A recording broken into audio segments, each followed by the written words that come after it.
Assalamualaikum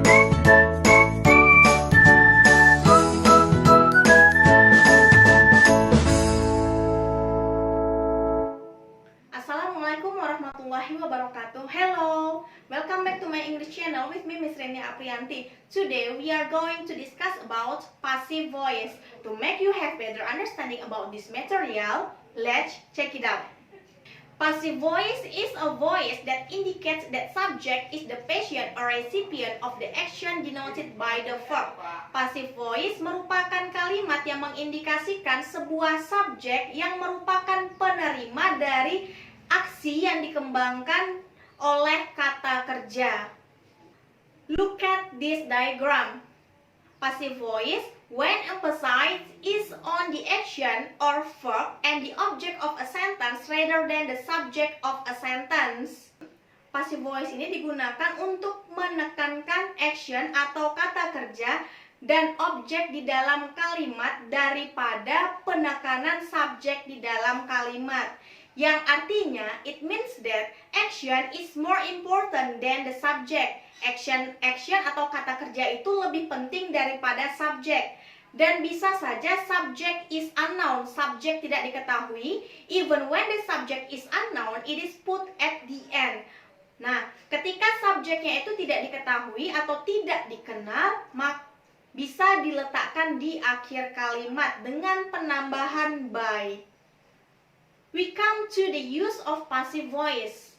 Penggunaan passive voice. The first one, passive voice is used when the focus is on the action. It is not important or not known, however, who or what is performing the action.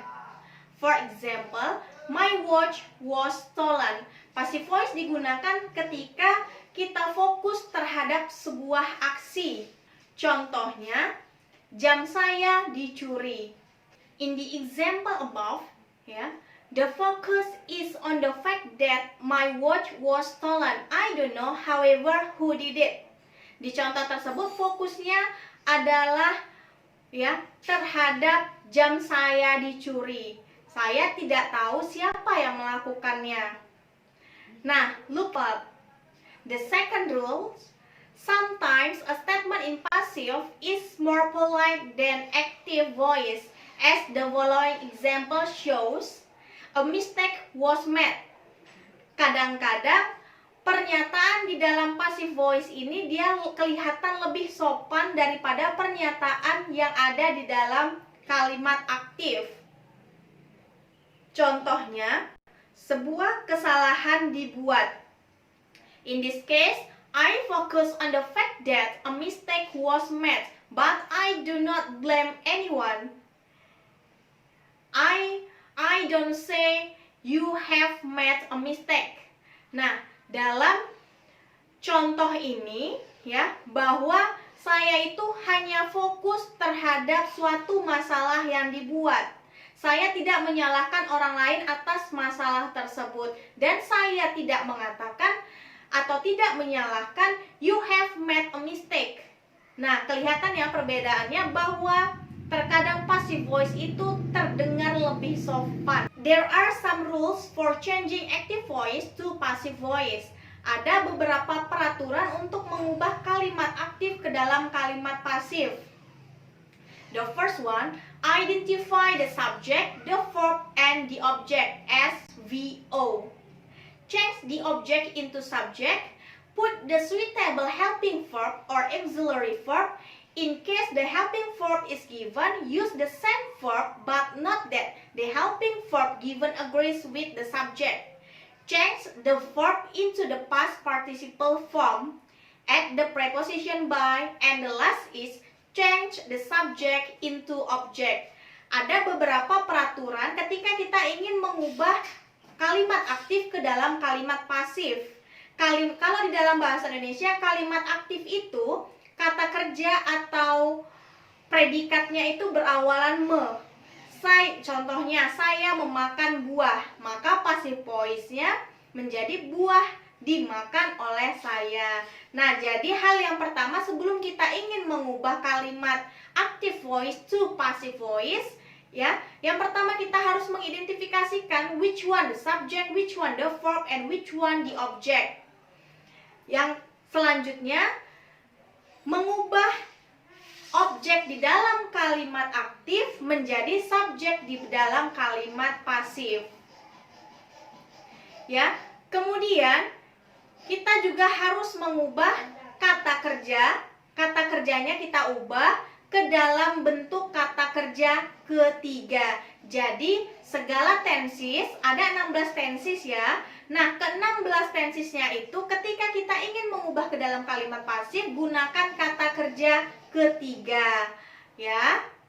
Tetapi kita juga harus memperhatikan auxiliary verb-nya atau to be-nya atau helping verb-nya dulu. Kemudian ketika kita ingin mengubah dari subjek di dalam kalimat aktif ke objek di dalam kalimat pasif, ditambahkan by untuk mengindikasikan yang melakukan tindakannya ya. Kemudian yang terakhir, ubah subjek ke dalam bentuk objek. Okay, look at this pronoun. Pronoun in active voice, I, you, they, we, she, he, it. Nah, pronoun in passive voice, me, you, them, us, her, him, it.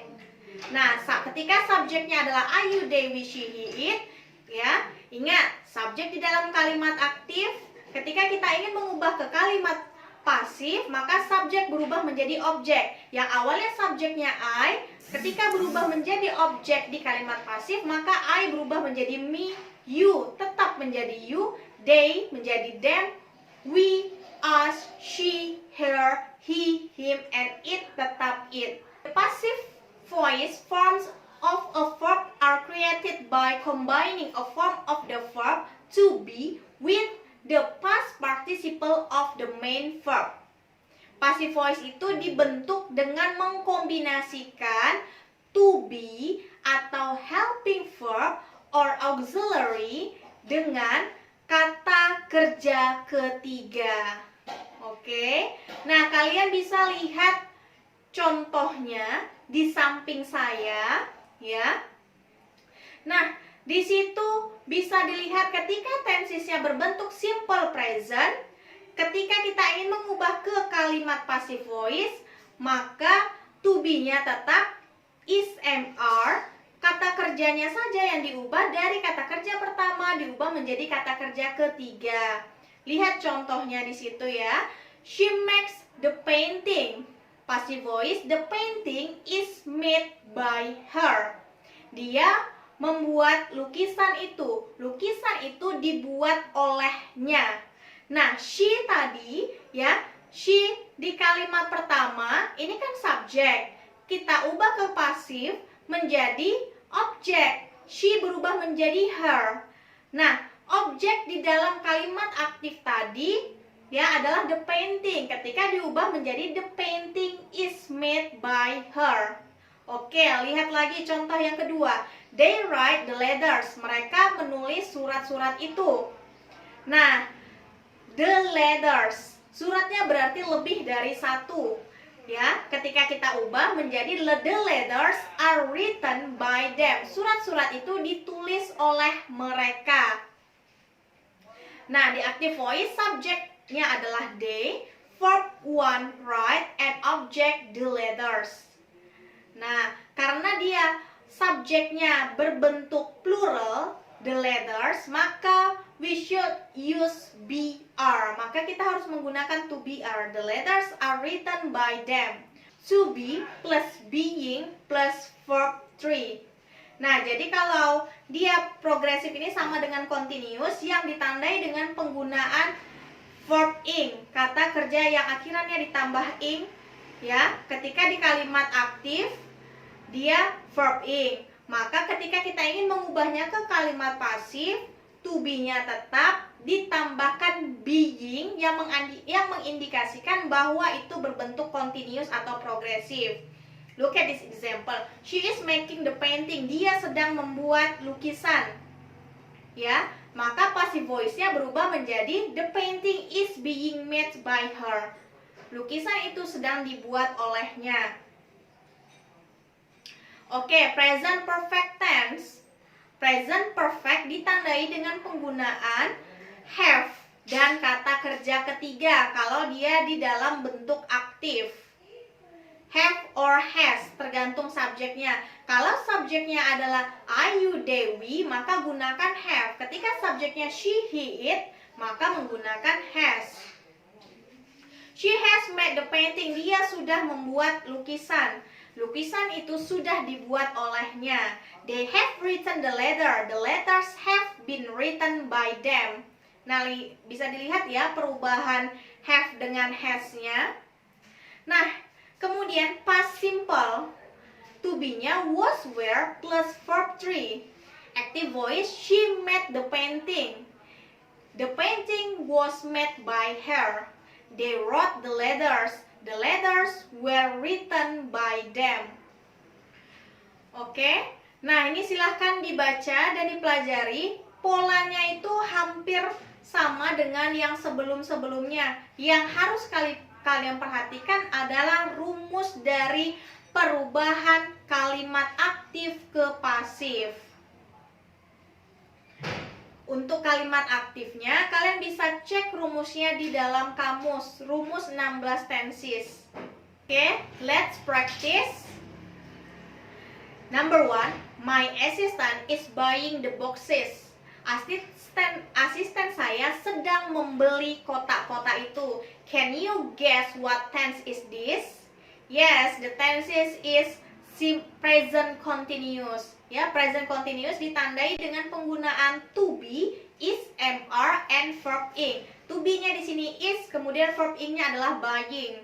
Nah, subject my assistant, object the boxes. Ketika kita ingin mengubah ke kalimat pasif, ya, objeknya diletakkan di depan menjadi the boxes.